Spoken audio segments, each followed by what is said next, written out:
माझ्याकडे कुत्रे होते, आजही आहे. मी खूप कुत्री पाळली आहेत, पण त्यांच्या नाऱ्यासारखी वगैरे यायला लागलं तर मी बाकीच्या तर खरी कुत्री सोडून दिली पाळायची.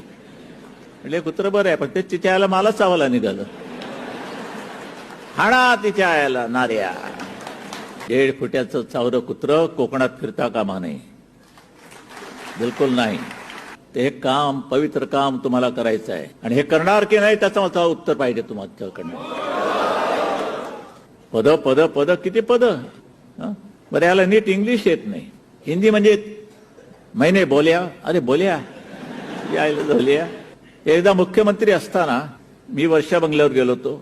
हे बसलं होतं नागोबाचं पिल्लू, मी त्याच्या इथे. त्यानंतर महेंद्रचे ते आले होते आनंद, आणि एक कोणतरी फॉरेनर त्यांनी आणला होता, गोरा साहेब, मोठा तगडा असा.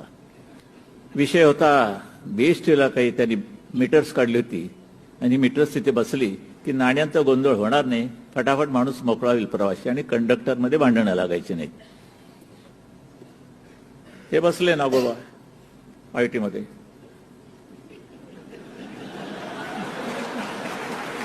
असे त्याला त्याच्या पोझिस असतात की साले इंग्लिश करून टाकेन साली, मला तर त्यांची ही झालेली असते.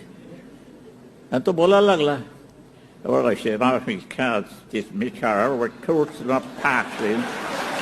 आणि हा नारायण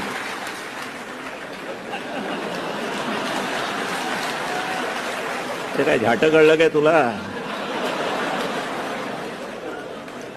एक अक्षर नसेल कळलं त्याला.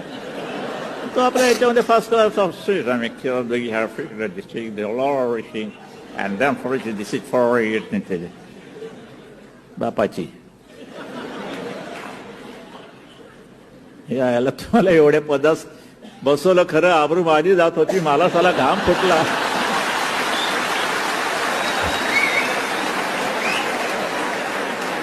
काय म्हणेल तो फॉरेनर, काय म्हणाल, काय येड कोण बसवले हो तिथे.